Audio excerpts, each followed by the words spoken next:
এই যে সমাজ বিজ্ঞানের বইগুলোতে লেখা আছে না, মানুষ আগে নগ্ন ছিল, গাছের ছালপাতা পরে থাকতো, তারপরে বন্যপ্রাণী শিকার করতো, গুহায় গুহায় থাকতো। বোগাস, মিথ্যা, বাজে কথা এগুলো একদম টোটাল মিথ্যা কথা। আল্লাহ পাক যখন আমাদেরকে পৃথিবীতে পাঠালেন, আল্লাহ পাক আমাদেরকে নগ্ন করে পৃথিবীতে রাখেন নাই। সুবহানাল্লাহ। আল্লাহ পাক আসমান থেকে লিবাস পাঠিয়েছেন। এই যে সমাজ বিজ্ঞানের বইগুলোতে লেখা আছে না, মানুষ আগে নগ্ন ছিল, গাছের ছালপাতা পরে থাকতো, তারপরে বন্যপ্রাণী শিকার করতো, গুহায় গুহায় থাকতো। বোগাস, মিথ্যা, বাজে কথা এগুলো একদম টোটাল মিথ্যা কথা এগুলো। আল্লাহ রাব্বুল আলামিন সভ্যতা শুরু করেছেন নবী দ্বারা, সভ্যতা শেষও করবেন নবী দ্বারা। প্রত্যেক যুগে যুগে সভ্যতার ধারক এবং বাহক ছিলেন নবীগণ। আর আদম আলাইহিস সালাম পৃথিবীতে আসার পর নগ্ন হয়ে থাকেন নাই। আল্লাহ পাক আসমান থেকে লেবাস পাঠিয়েছিলেন। সুবহানাল্লাহ। আল্লাহ পাক আমাদেরকে নগ্ন করে রাখেন নাই। এবার দেখেন আল্লাহ পাক কি বলছেন, ইয়া বানি আদম, হে বনু আদম। কাদেরকে বলছেন? আমাদেরকে। কদ আনজালনা আলাইকুম লিবাসান ইউয়ারি সাওআতিকুম ওয়া রিশা, হে বনু আদম, আমি তোমাদেরকে নগ্ন ছেড়ে দিচ্ছি না, আমি তোমাদের জন্য লেবাস আর পোশাক পাঠাচ্ছি, যেই পোশাক দিয়ে তোমরা তোমাদের লজ্জাস্থানকে আবৃত করবে এবং সৌন্দর্য বর্ধন করবে। এটা করছি না আমরা এখন? আচ্ছা। ওয়া লিবাসুত তাকওয়া যালিকা খায়র, আর তাকওয়ার লেবাস, তাকওয়ার পোশাকটা হচ্ছে সবচেয়ে উত্তম। যেমন দেখেন, আমাদের সতর কি এই নাভির উপর থেকে হাঁটুর নিচ পর্যন্ত না? তাই বলি কি আমরা সবাই এভাবেই ঘুরি? এটা সর্বনিম্ন একটা স্কেল, তাই না? এর উপর আপনি জুব্বা পরছেন, পাগড়ি পরছেন, টুপি পরছেন, বা আপনি হয়তো আরো ঢিলেঢালা কোনো পোশাক পরছেন। এই পোশাকটাকে বলা হচ্ছে তাকওয়ার পোশাক। বা লিবাসুত তাকওয়া যালিকা খায়র, এটা আরো উত্তম। একজন মেয়ের, অনেক আলেম বলছেন যে চোখ, এই চোখটুকু ঢেকে বের করে দেখা যাবে, বলছে না? অনেকে বলেছেন কিনা? কিন্তু এটাও যদি কেউ সামনে জিলবাব দিয়ে ঢেকে রাখে, তাহলে কি উত্তম নয়? পর্দার ক্ষেত্রে উত্তম নয়? তো লিবাসুত তাকওয়া যালিকা খায়র, তাকওয়ার যে পোশাক সেটা আরো উত্তম বেশি। নর্মালি তো পোশাক দিয়েছি, তাকওয়ার পোশাক সবচেয়ে উত্তম বেশি। আল্লাহ পাকের একটা সতর্কবাণী শুনে নেবার, যালিকা মিন আয়াতিল্লাহ, এই পোশাকটা আল্লাহ পাকের নিদর্শন। পোশাকটা কি? আল্লাহ পাকের নিদর্শন। লাআল্লাকুম ইয়াযাক্কারুন, যাতে করে তোমরা স্মরণ করতে পারো। কি স্মরণ করব? ওই যে আমাদের পিতা মাতাকে নগ্ন করে দিয়েছে ইবলিস, এটা মনে রাখতে পারো তোমরা, এটা আল্লাহ পাকের নিদর্শন। ইয়া বানি আদম, হে বনু আদম, লা ইয়াফতিনান্নাকুমুশ শাইতান। এবার শোনেন, আল্লাহ পাক আমাদেরকে বলছেন, হে বনু আদম, লা ইয়াফতিনান্নাকুমুশ শাইতান, শয়তান যেন আবার তোমাদেরকে ফিতনায় ফেলতে না পারে।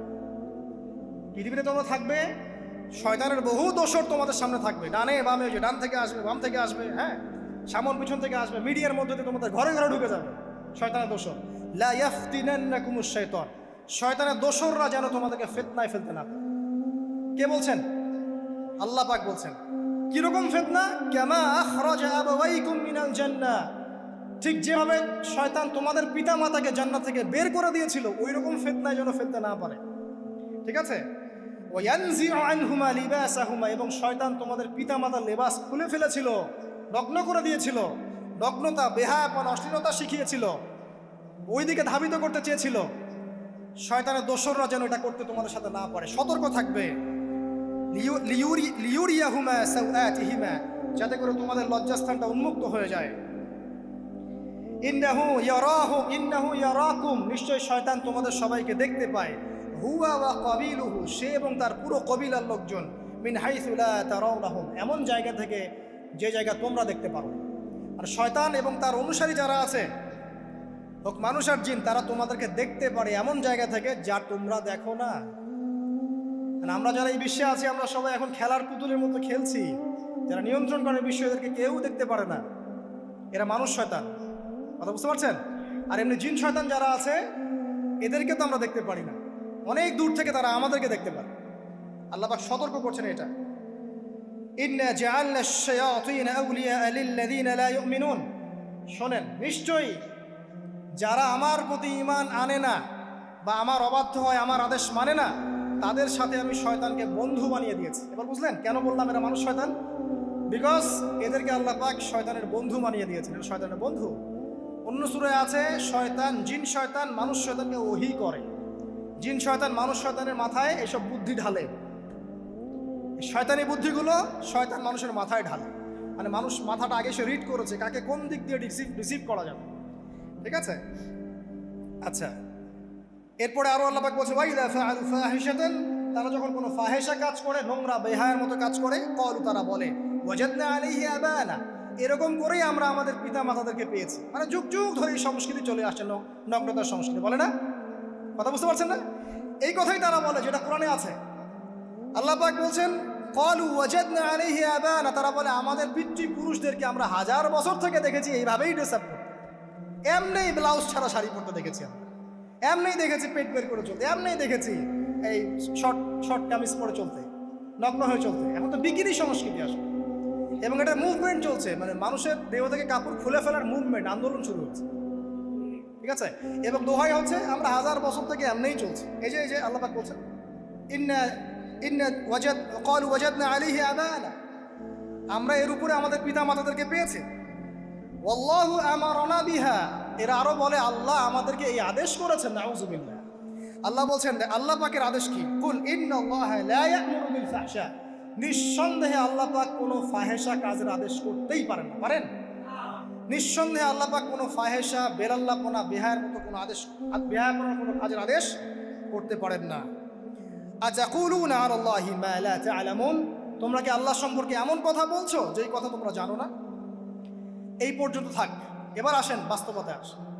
এতটুকু যে আমরা হিস্ট্রির সূচনার কথাগুলো বললাম, এখানে আপনারা কিন্তু প্রথম একটা দলিল পেলেন মানুষের দেহ থেকে পোশাক খুলে ফেলে।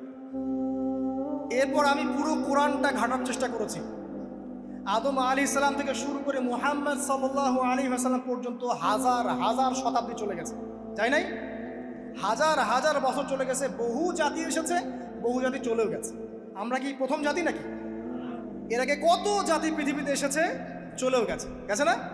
আচ্ছা, কোরআন ঘেটে ঘেটে ক্লান্ত হয়ে যাওয়ার পর আমরা এমন কোনো জাতি পাচ্ছি না যাদের কথা আল্লাহ পাক বলেছেন যে আমি তাদেরকে ধ্বংস করেছি অশ্লীলতার কারণে বা এই আপনার বেলাল্লাপনার কারণে বা ফাহেসা কাজের কারণে।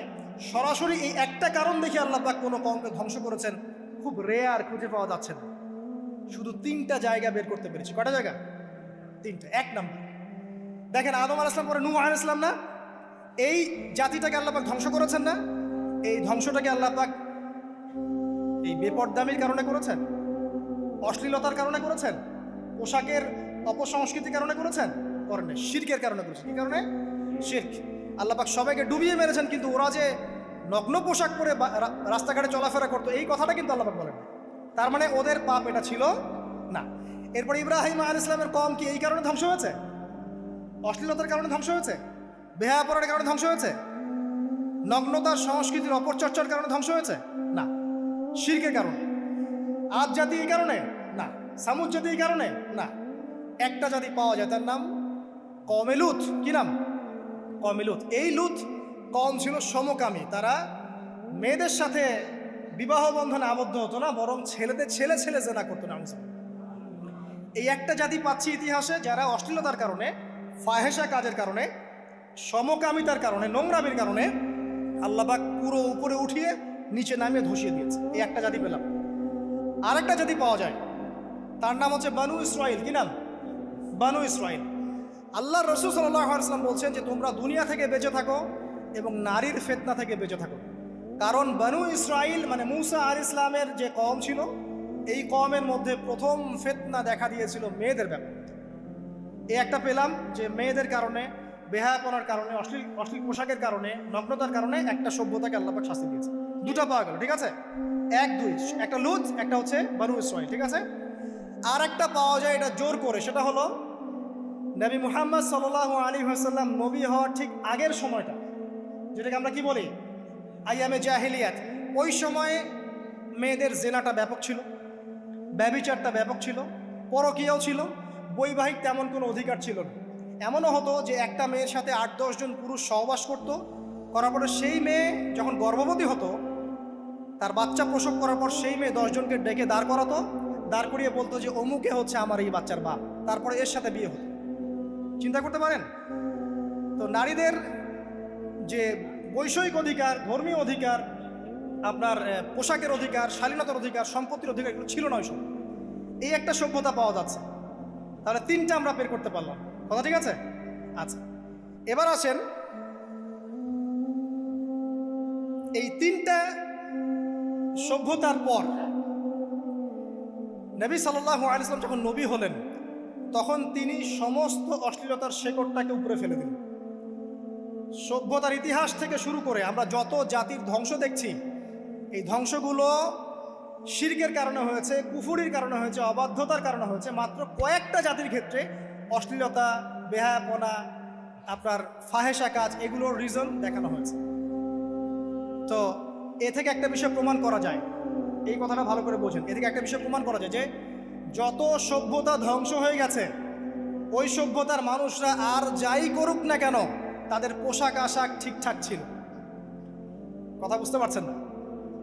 যত সভ্যতা ধ্বংস হয়ে গেছে, আদ, সামুদ, নূহ, ফেরাউন, ঠিক আছে, যত সভ্যতা ধ্বংস হয়ে গেছে, তাদের আর যত পাপী থাক, হয়তো কেউ অহংকারী ছিল, কেউ কুফরি করেছে, কেউ শিরিক করেছে, হ্যাঁ, কেউ সন্তানদেরকে হত্যা করেছে, কেউ মানুষ হত্যা করেছে, কেউ জুলুম করেছে, কেউ অহংকার করেছে ইত্যাদি, কিন্তু তাদের পোশাক আশাক শতাব্দীর পর শতাব্দী ঠিকঠাকই ছিল।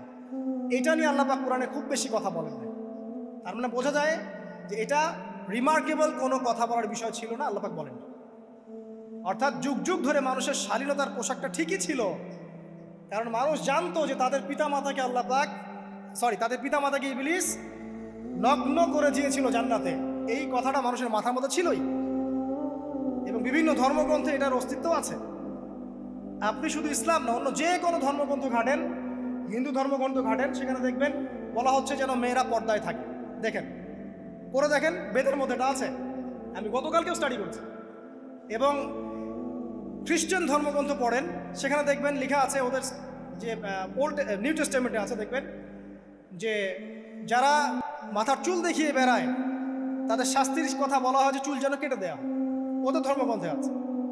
যারা জিউস, যারা পুরো বিশ্বে মুসলিমদেরকে অত্যাচার করে থাকে, এদের ধর্মগ্রন্থেও পর্যন্ত আছে যে যখন ইসহাক আসছিলেন, একজন নারী জিজ্ঞাসা করলেন কে আসছেন, তার ভৃত্য বললেন যে আমার প্রভু আসছেন।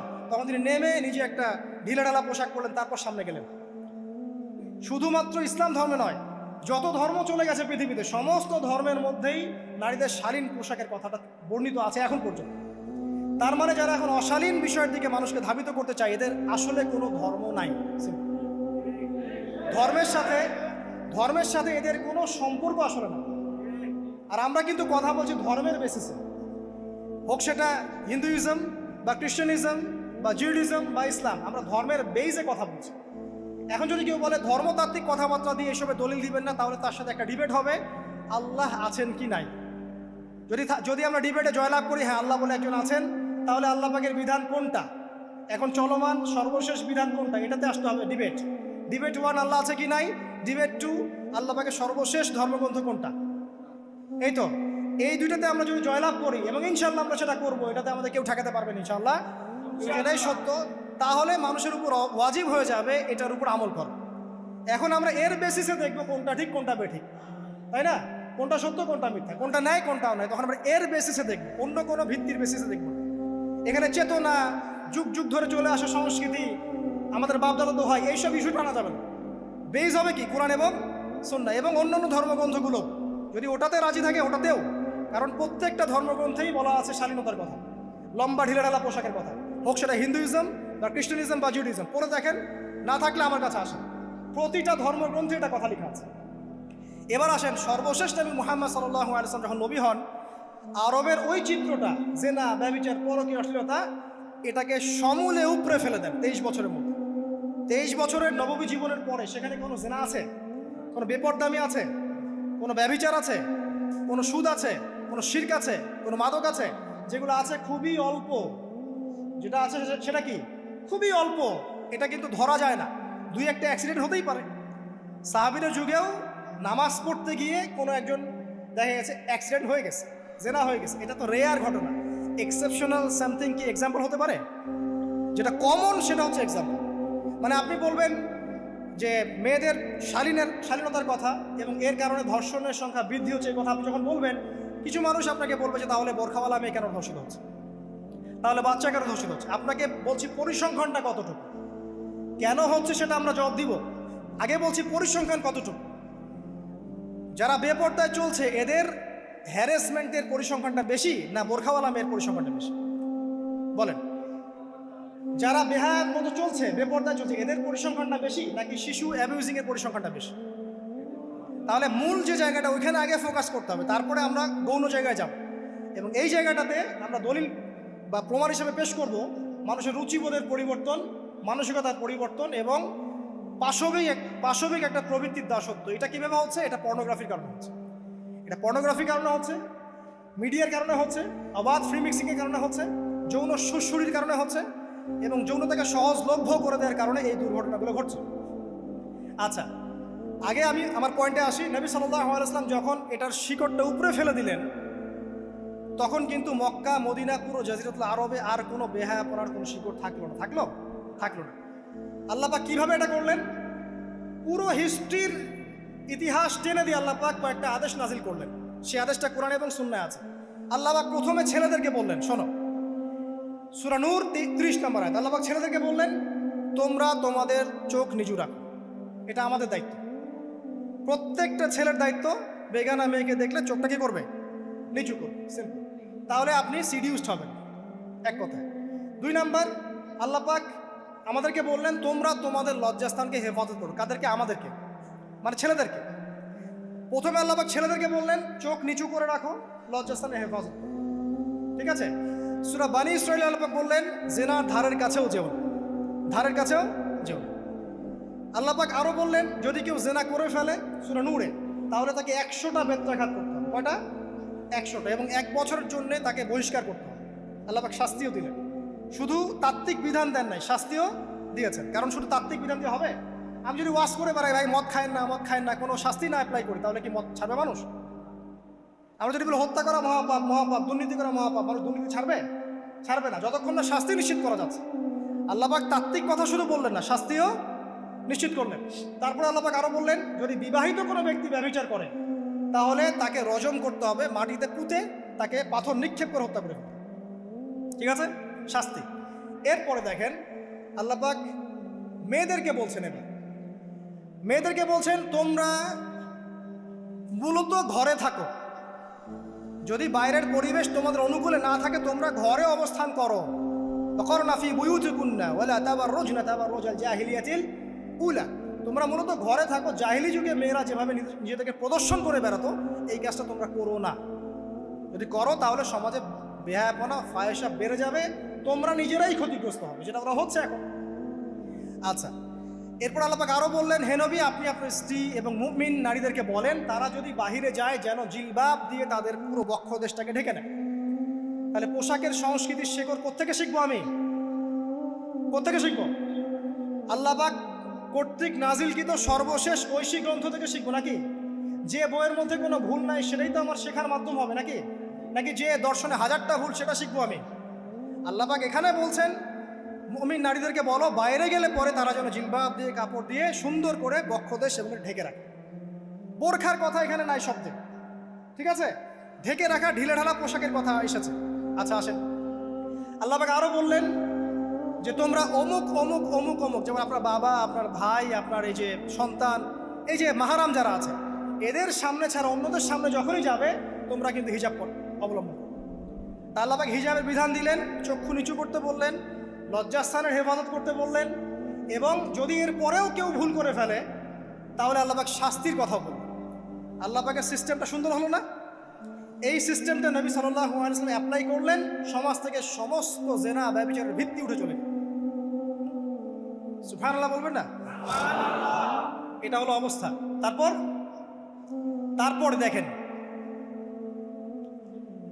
আল্লাহ রাব্বুল আলামিন শুধু পর্দার কথা বলেই ক্ষান্ত হলেন না, কারণ একটা বিধান দিলেই মানুষের সব কিছু সলভ হবে না। আল্লাহ পাক এর পাশাপাশি আমাদেরকে 5 ওয়াক্ত নামাজ পড়তে বললেন। ঠিক আছে? নামাজ পড়লে মানুষ ভালো হবে, নৈতিকতা শিখবে, আল্লাহর সাথে ক্লোজ সম্পর্ক হবে। আল্লাহ পাক কোরআন তেলাওয়াত করতে বললেন। ঠিক আছে? কোরআন মেনে চলতে বললেন। আল্লাহ পাক আমাদেরকে আল্লাহর জিকির করতে বললেন, নবীর সুন্নাহ মতো চলতে বললেন। আল্লাহ রাব্বুল আলামিন আমাদেরকে আল্লাহর যত অবাধ্যতা আছে, আমি যেটা বলতে চাচ্ছি যে আল্লাহ পাক শুধু পর্দার কথাগুলো বলেই একটা বিধান দিয়েই শেষ করে দিলেন না, কারণ শুধুমাত্র হিজাবের সাথেই পুরো সোসাইটির সমস্যাগুলো জড়িত না, এখানে আরও অনেক বিষয় আছে। যদি আপনি নৈতিকতা না শেখেন, একটা বোরখাওয়ালা মেয়েকে আপনি টিস করতে পারেন। ঠিক আছে? যদি আপনার মধ্যে আল্লাহর ভয় তাকওয়া না থাকে, আপনি কিন্তু একটা বাচ্চাকেও ধর্ষণ করতে পারেন, সুযোগ পেলে আপনি করে ফেলবেন।